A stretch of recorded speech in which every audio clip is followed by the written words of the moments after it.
Hello viewers, welcome to Easy Engineering Maths.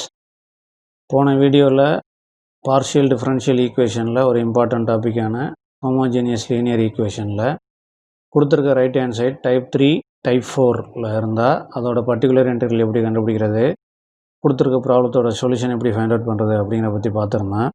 அதுக்கான link கீழே description பாக்ஸில் இருக்குது, அதில் போய் பார்த்துங்க.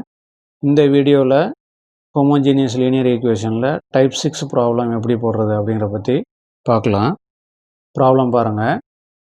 Solve d square plus d dash minus 6d dash square into z equal to y cos x இப்படி கொடுத்துருக்காங்க. ஸோ முதல்ல இது ஹோமோஜீனியஸாக நான் ஹோமோஜீனியஸான்னு செக் பண்ணுவோம். அதுக்கு என்ன பண்ணணும், டியோட பவர் பாருங்கள் 2ன்னு இருக்குது. இங்கே டிக்கு பவரில் 1 இருக்குது, டி டேஷுக்கு பவரில் 1 இருக்குது. ஸோ 1 + 1 2ன்னு வந்துடும். இங்கே டி டேஷுக்கு பவரில் 2 இருக்குது. ஸோ இதுக்கும் பவரில் 2 வருது, இதுக்கும் பவரில் 2 வருது, இதுக்கும் பவரில் 2 வருது. ஸோ பவர் எல்லாமே சேமாக இருக்கிறதுனால இதை நம்ம ஹோமோஜீனியஸ்ன்னு சொல்லிடலாம். சரிங்களா? அடுத்ததாக ரைட் ஹேண்ட் சைடு பாருங்கள். Right hand side y cos எக்ஸ்ன்னு இருக்குது.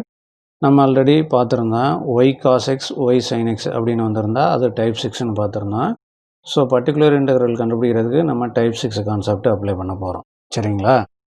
ஸோ முதல்ல நம்ம காம்ப்ளிமெண்ட்ரி ஃபங்க்ஷன் கண்டுபிடிக்கணும். காம்ப்ளிமெண்ட்ரி ஃபங்க்ஷன் கண்டுபிடிக்கிறதுக்கு முதல்ல நம்ம ஆக்சிலரி ஈக்குவேஷன் எழுதணும். ஆக்சிலரி ஈக்குவேஷன் எழுதுறதுக்கு கொடுத்துருக்க லெஃப்ட் ஹேண்ட் சைடில் டி வர இடத்துல எம்மு, டி டேஷ் வர இடத்துல 1ன்னு போட்டு ஈக்குவேட் டு 0 பண்ணுங்கள். 0 பண்ணி சால்வ் பண்ணிங்கன்னா உங்களுக்கு எம்மோட வேல்யூ கிடைக்கும். அந்த எம்மோட வேல்யூ ஈக்குவலாக அன்ஈக்குவலான்னு செக் பண்ணி அதை வச்சு நம்ம காம்ப்ளிமெண்ட்ரி ஃபங்க்ஷன் கண்டுபிடிச்சிடலாம். சரிங்களா? இப்போ ஆக்சிலரி ஈக்குவேஷன் பாருங்கள். இதில் டி ஒரு இடத்துல எம் போட்டிங்கன்னா எம் ஸ்கொயர்னு வந்துடும். இதில் டிக்கு பதில் எம்மு, டி டேஷுக்கு பதில் 1 போட்டிங்கன்னா எம் இன்ட்டு 1ன்னு வந்துடும். மைனஸ் 6 இன்ட்டு இந்த டி டேஷுக்கு பதில் 1 போட்டிங்கன்னா 1 ஸ்கொயர் ஈக்குவல் டு 0ன்னு வந்துடும். சரிங்களா? ஸோ இந்த எம் ஸ்கொயர் அப்படியே வந்துடும். எம் இன்ட்டு 1 ப்ளஸ் எம்முன்னு வந்துடும். 1 ஸ்கொயர் பண்ணிங்கன்னா 1ன்னு வரும். 1 இன்ட்டு -6 வந்துடும். இந்த ஈக்குவல் டு 0 அப்படியே வந்துடும். சரிங்களா? இப்போ இந்த டேர்மோட மீனிங் என்னென்னா, மல்டிப்ளை பண்ணால் -6 வரணும், ஆட் ஆர் சப்ட்ராக்ட் பண்ணோன்னா 1ன்னு வரணும். சரிங்களா? அந்த மாதிரி நம்ம நம்பர் சூஸ் பண்ணணும். மல்டிப்ளை பண்ணால் -6, ஆட் ஆர் சப்ட்ராக்ட் பண்ணால் 1ன்னு வரணும். அப்படி என்ன நம்பர் இருக்குது அப்படின்னு பார்த்தீங்கன்னா 3 and -2. 3ஐயும் -2ஐயும் மல்டிப்ளை பண்ணுங்கள், -6ன்னு வந்துடும். 3 - 2 வேல்யூ 1ன்னு வந்துடும். சரிங்களா?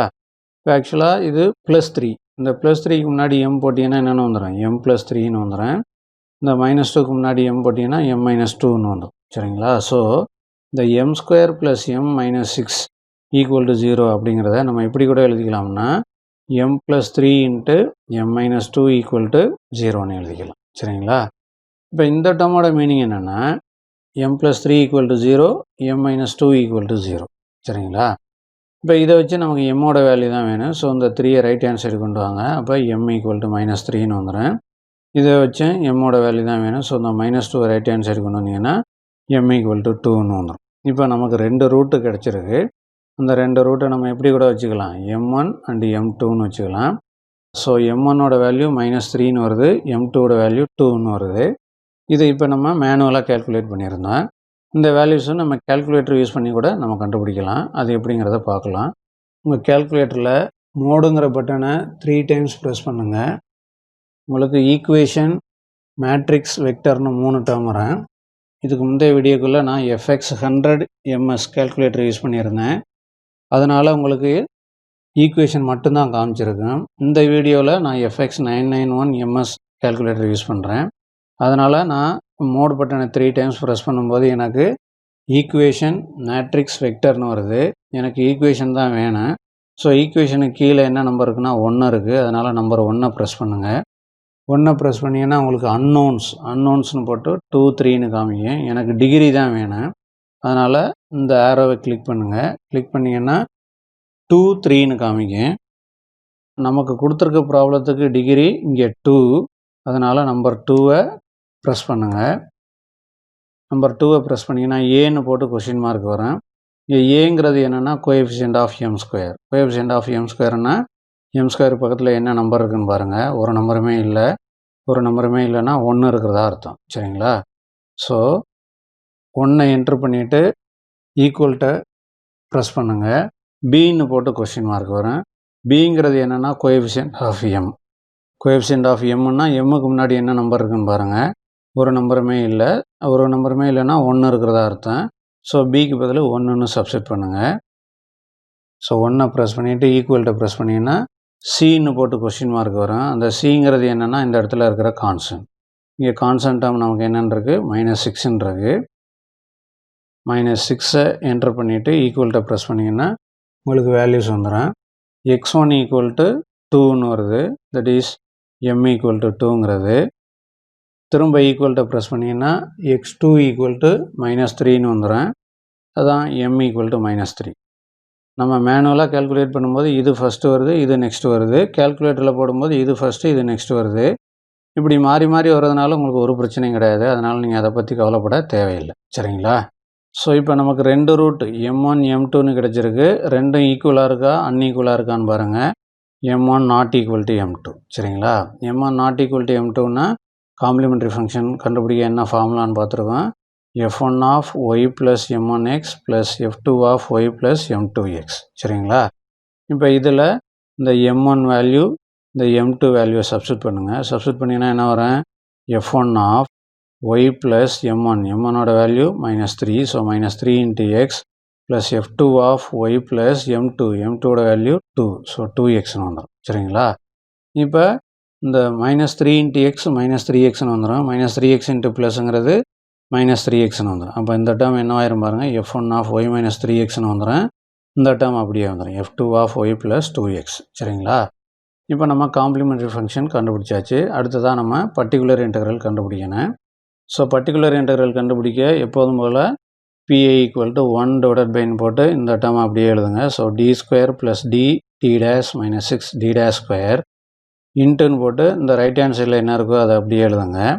இப்போ இங்கே ரைட் ஹேண்ட் சைடு நமக்கு என்ன ஃபார்முலா இருக்குன்னா y cos x y sin x அப்படி இருந்தால் நம்ம என்னென்னு சொல்லியிருந்தோம், டைப் 6ன்னு சொல்லியிருந்தோமா. ஸோ இது டைப் 6 ஃபார்முலா இருக்குது.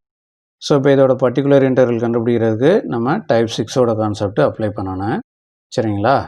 டைப் 6ல் பர்டிகுலர் இன்டெக்ரல் கண்டுபிடிக்கிறதுக்கு முதல்ல டினாமினேட்டரை ஃபேக்டரைஸ் பண்ணுங்கள். அதுக்கு என்ன பண்ணணும்னா ஒன்றும் கிடையாது, ரொம்ப ஈஸி தான். இந்த m வந்த இடத்துல dன்னு போடுங்க, கான்ஸ்டன்ட் வந்த இடத்துல கான்ஸ்டன்ட்டோட d டேஷ் சேர்த்துங்க. அப்போ இது என்ன ஆயிரும்னா d ப்ளஸ் 3d டேஷ்னு வந்து. சரிங்களா? அடுத்து இங்கே m வர இடத்துல d போட்டு கான்ஸ்டன்ட் வர இடத்துல d டேஷ் சேர்த்திங்கன்னா அது என்ன ஆயிரும், d மைனஸ் 2d டேஷ்னு வந்துடும். சரிங்களா? இந்த y cos x'ை அப்படியே எழுதிங்க. இப்போ அடுத்ததாக என்ன பண்ணுங்கள், இந்த டேர்ம் அப்படியே வச்சுங்க. ஸோ 1/d ப்ளஸ் 3d டேஷ்னு வந்துடும்.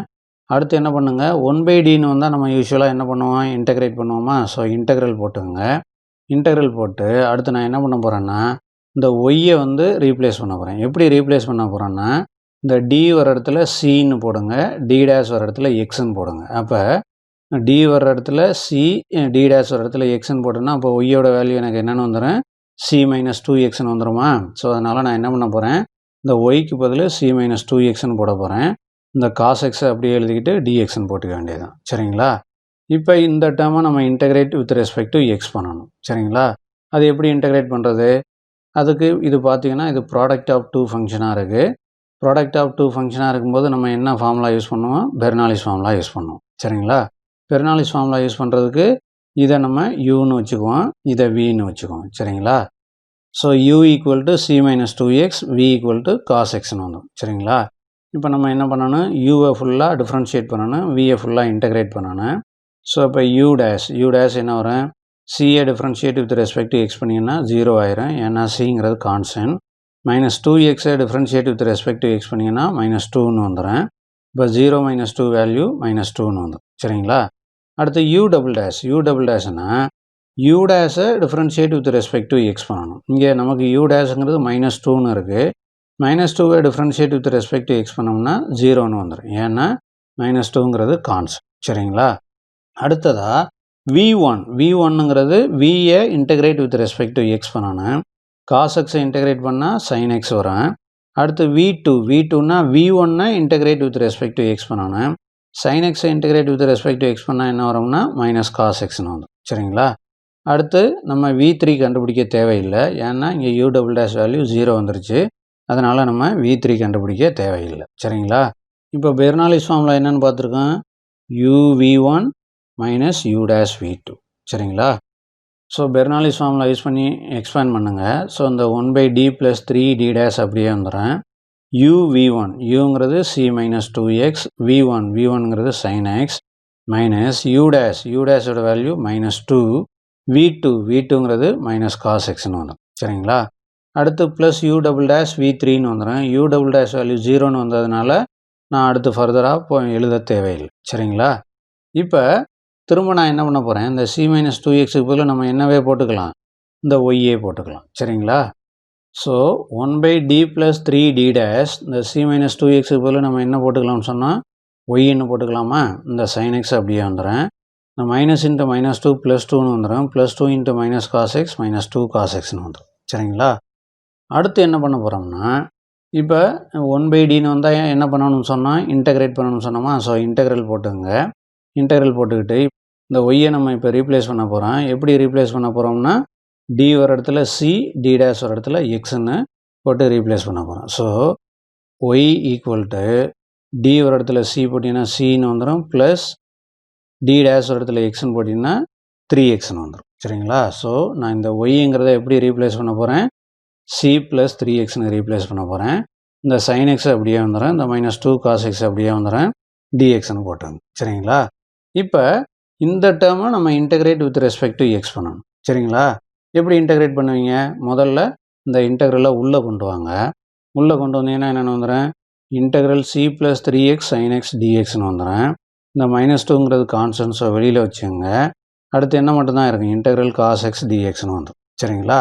இப்போ இதை நம்ம டைரெக்டாக இன்டகிரேட் பண்ணிடலாம். பட் இதை இன்டகிரேட் பண்ணுறதுக்கு நம்ம என்ன தான் யூஸ் பண்ணி ஆகணும், பெர்னாலிஸ் ஃபார்முலா தான் யூஸ் பண்ணணும். பெர்னாலிஸ் ஃபார்முலா யூஸ் பண்ணுறதுக்கு இதை uன்னு வச்சுக்குவோம், இதை vன்னு வச்சுக்குவோம். சரிங்களா? So u = c + 3x, v = sin x. இப்போ uவை ஃபுல்லாக டிஃப்ரென்ஷியேட் பண்ணணும், vயை ஃபுல்லாக இன்டகிரேட் பண்ணணும். இப்போ u டேஷ் என்ன வந்துடும், cயை differentiate with respect to x பண்ணோம்னா 0ன்னு வந்துடும். 3xஐ differentiate with respect to x பண்ணோம்னா 3ன்னு வந்துடும். இப்போ 0 + 3 3ன்னு வந்துடும். சரிங்களா? அடுத்து u டபுள் டேஷ்னா 3ஐ differentiate with respect to x பண்ணணும். 3ஐ differentiate with respect to x பண்ணோம்னா 0 ஆயிரும், ஏன்னா 3ங்கிறது கான்ஸ்டன்ட். சரிங்களா? அடுத்து v1ன்னா vஐ integrate with respect to x பண்ணணும். So sin x integrate with respect to x பண்ணோம்னா என்னென்னு வந்துடும், -cos xன்னு வந்துடும். சரிங்களா? அடுத்து v2ங்கிறது v1ஐ integrate with respect to x பண்ணணும். ஸோ இந்த மைனஸ் அப்படியே இருக்கும், cos x இன்டகிரேட் பண்ணோம்னா sin xன்னு வந்துடும். சரிங்களா? இப்போ பெர்னாலிஸ் ஃபார்முலா என்ன நமக்கு தெரியும், uv1 - u'(v2). ஸோ இந்த டேர்மை பெர்னாலிஸ் ஃபார்முலா யூஸ் பண்ணி இன்டகிரேட் பண்ண போகிறோம், இதை டைரெக்டாக இன்டகிரேட் பண்ண போகிறோம்.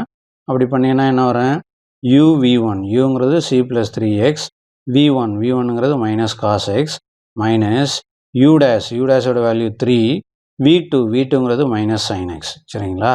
அடுத்து இந்த -2 போட்டுங்க. cos x இன்டகிரேட் பண்ணால் என்னென்னு நமக்கு தெரியும், sin x-ஆ, ஸோ sin xன்னு போட்டுங்க. சரிங்களா? அடுத்ததாக இந்த c + 3xக்கு பதில் திரும்ப yயே நம்ம போட்டுக்கலாம். சரிங்களா?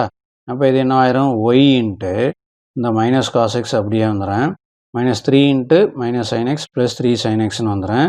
இந்த -2 sin x அப்படியே வந்துடும். சரிங்களா? y into -cos x -y cos xன்னு வந்துடும். இந்த +3 sin x அப்படியே வந்துடும். இந்த -2 sin x அப்படியே வந்துடும். சரிங்களா? அடுத்ததாக இந்த -y cos x அப்படியே எழுதிக்கிங்க. 3 sin x -2 sin x வேல்யூங்கிறது sin xன்னு வந்துடும். சரிங்களா? அடுத்ததாக positive term first, negative term நெக்ஸ்ட்டுன்னு எழுதுங்க. அப்போ இந்த sin x முன்னாடி வந்துடும், இந்த -y cos x பின்னாடி வந்துடும். சரிங்களா? இப்போ நமக்கு காம்ப்ளிமெண்ட்ரி ஃபங்க்ஷன் கிடச்சிருச்சு, பர்டிகுலர் இன்டெக்ரல் கிடச்சிருச்சு. இதை வச்சு நம்ம கம்ப்ளீட் சொல்யூஷன் எழுதிடலாம். சரிங்களா? ஸோ கம்ப்ளீட் சொல்யூஷன் ஃபார்முலா என்ன, z = cf + pi. சரிங்களா? இப்போ இதில் cf அண்ட் pi வேல்யூஸை சப்ஸ்டியூட் பண்ணுங்கள். அப்போ என்ன வரும், f1 of y - 3x + f2 of y + 2x + sin x - y cos x. இதுதான் நமக்கு தேவையான ஆன்சர். தேங்க்யூ.